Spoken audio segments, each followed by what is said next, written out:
Hi, I'm Cameron Bonzi, and you are listening to the You Were Born to Run podcast. And I'm here with my son, Sam Bonzi. Sam, how are you today, man? I'm good. How are you doing? I'm doing great because I'm talking to you. I Yeah. mean, you're an inspirational story to me, and I think you have something that's unique to tell.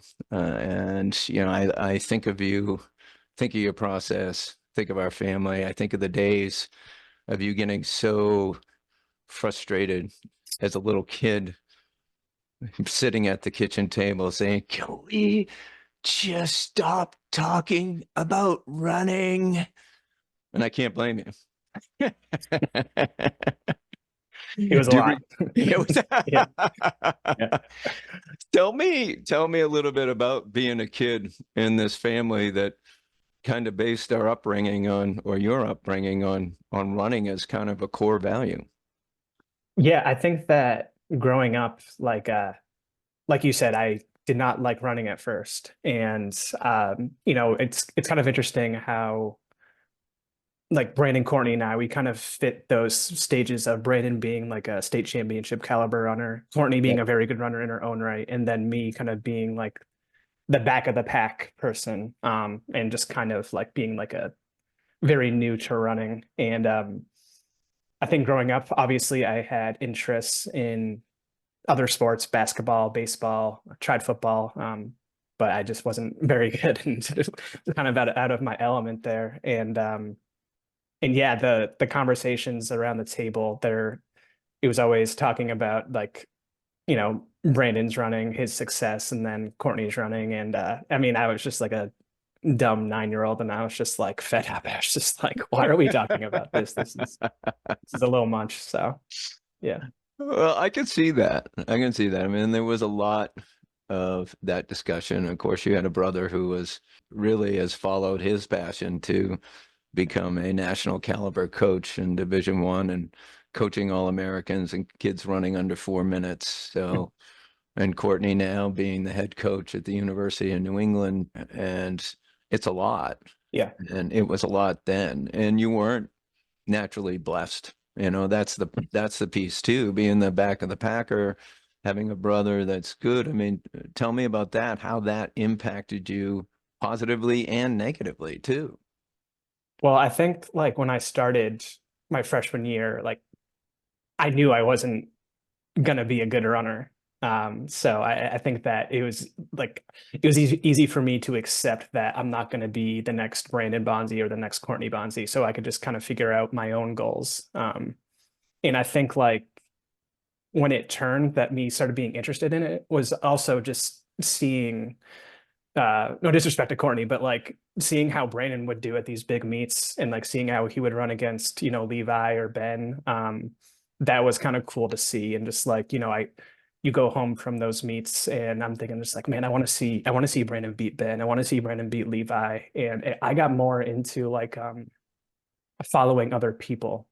And I think that's kind of what like piqued my interest in running. And but yeah, my freshman year, I was just trying to survive basically. So Yeah, I had to, sorry, go people who on. listen to this podcast, Levi is Levi Miller, who was an All-American at Georgetown, Mhm. ran with Brandon.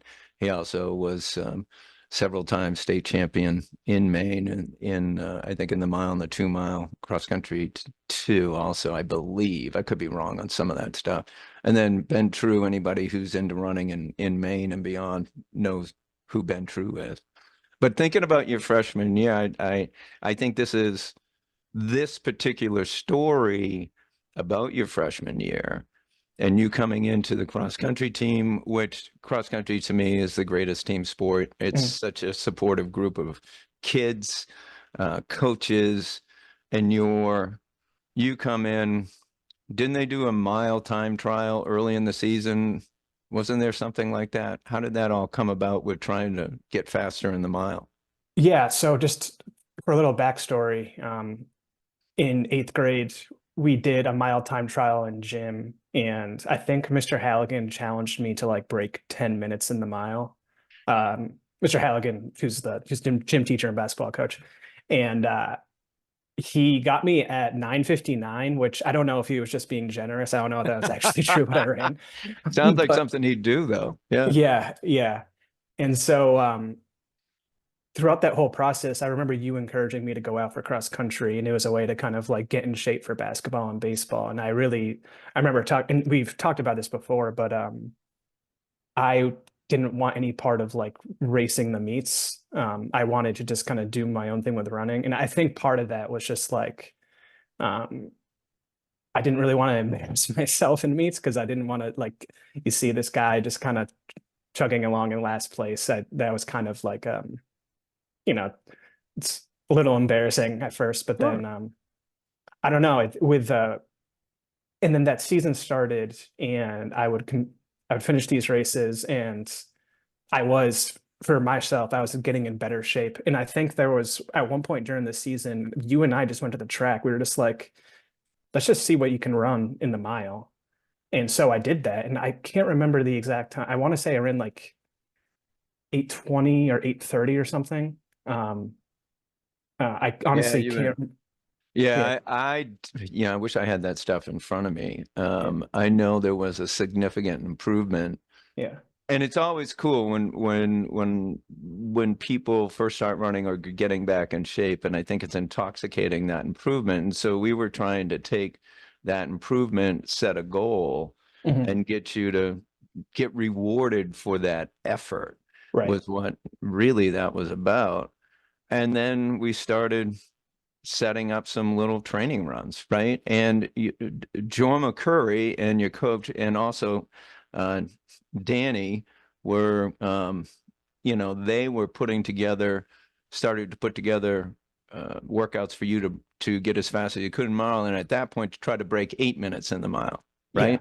Yeah. And because I think like when I ran that first mile, I think after that we were just like, okay, like sub 8 is in that's like your end goal for this season. And I remember I that fall I went down to visit Brandon at Georgetown and they were so good to me because they on their outdoor track I ran a mile. I can't remember if I had a pacer for that, but I think at that time I ran like 8:08. Um, Yeah. and yeah, sorry, go ahead. No, I 808. I'm sure it was right around that. The thing that's interesting to me in that whole process, here it is, Brandon's in college. You got a bunch of guys that are thinking about breaking 4 minutes in the mile, and yet they're going out to help out and encourage you to break 8 minutes in a mile. I always Right. think that's the story. Yeah. So you ran there and they were out there encouraging you and pacing you. Yeah. Yeah. It was just really cool because like I said before, like I grew up being like a fanboy of Brandon and Sure.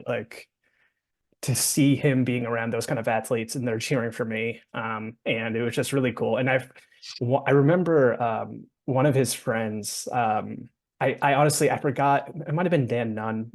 But he said like, Sam, with the way you're getting exponentially faster, you'll get the world record in no time. And it was just like that type of encouragement from those guys was just like was so cool. And then I don't want to step on your toes too much, but I remember we did another time trial before the end one where I think I ran like 8 flat 0.32 or something.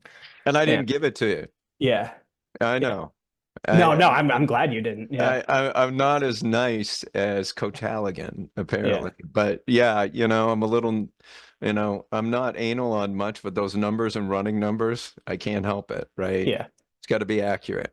And yeah, it was. You were less, it was a couple of percentage points, yeah. and it wasn't there. But then the piece of this story that really gets me, and I remember it well being a dad coming to see it, but the way that the cross country team and your coaches and obviously your sister was involved after the season, they set this thing up again to kind of have you train for the mile, and then they actually had an event Mhm. after school for you to run a sub 8 minute mile. Can you talk to that a little bit?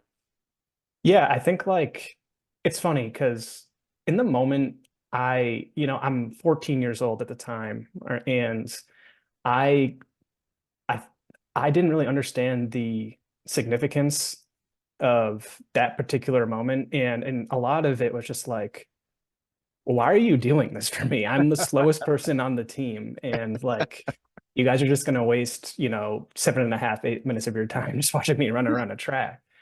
Um, but now I look back and like you said, it was all Danny and Jorma and putting that together and recognizing that, and it doesn't matter if you're the top runner, the Ethan Shaws or Brandons or whatever. Like they cared about every single person Yeah. on that team, and then seeing everybody there that day, like it's funny. Like I get like more emotional thinking about it now because there's what 50 people there just with signs and like yelling encouragement, and like you kind of get goosebumps thinking about it. And then Jorma paced me, and I remember you had written about it and you said that you were late for it at one point, Yeah, right? so from a dad's perspective, yeah, I was obviously committed to being at all my kids' events if I could possibly make it. Yeah. And this was after school. I was working. I got out of work a little late, and I don't remember what time exactly you were running, but I get there and it's at Falmouth High School in Falmouth, Maine, and I can hear like drums Yeah. and Yeah. kids cheering. So the other piece that the audience should understand is you show up. This is an event for a kid to break 8 minutes in a mile. The team has shown up. Um, Everybody on the team, they made signs. Mhm. They were, I don't know, if somebody had a drummer, they were banging something, they were chanting. And I get there, you had already started, Yeah. and Jorma is pacing you. And I just start cheering, but I think you know how emotional I am. I'm sure I cried. And and and then that whole process, we got to videotape some of that, and you're running and they're pacing you, and you can and your effort, your pain is there, but you're very focused, very taking in that encouragement, and every lap you're getting closer, and it's like he's going to do this. Mhm. He's definitely, he can do this. He can do this. He can do this. And you come down, you cross the finish line, and that whole team is cheering for you, and they're running up, and you run like 7:37, I think. Wasn't that Yeah. what you ran? Yeah. 7:37.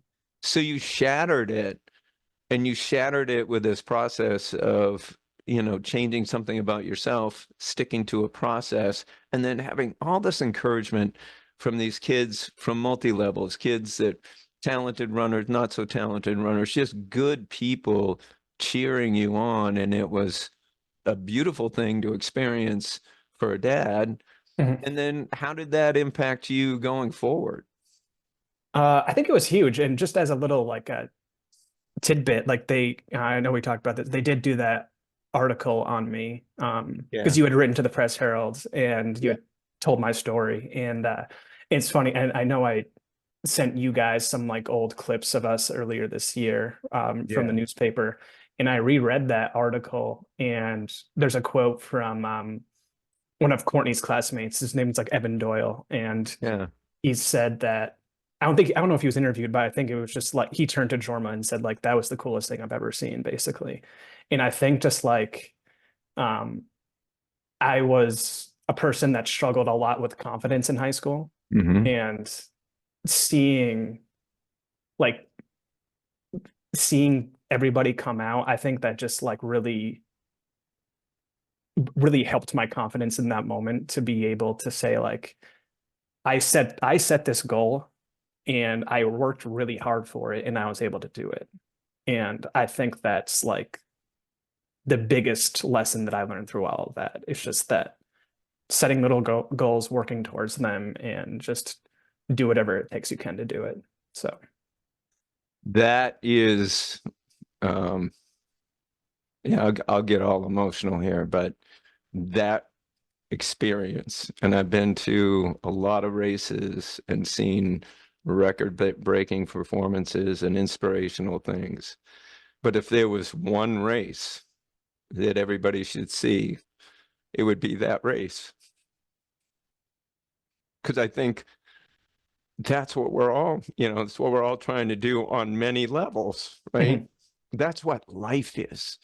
And, the way that it has helped set you up in life, build confidence, it's really honestly about this You Were Born to Run podcast. These are the stories that I want to tell. So, and what I want to do, with you, and you sound great. You're so well-spoken. It's awesome. I want to have you come back on because I'm hoping to build this thing into something that people want to listen to. Yeah. So I'm hoping that we can, make this a several part series, maybe host this thing together. But I love talking to you, obviously, and your story's amazing story. No, I love this. I was excited when you asked me to do this. So I like telling that story, and it's just us talking about running. There's nothing better than that. So Seriously. Yeah. So I want to invite everybody to, hopefully you'll subscribe to this podcast. It is a YouTube podcast. I'll have a link down at the bottom of this when you watch it. Love to have you subscribe. Honestly, if you've got an inspirational story about running, we probably want to talk to you. We want to spread the word. We want people to get encouraged about everything, but especially about running. Thank you for joining us. Thank you. 'Cause you were born to run, you were born to live, you were born to lead. You were born to never give up, and always, always believe. You were born to never give up, and always, always believe.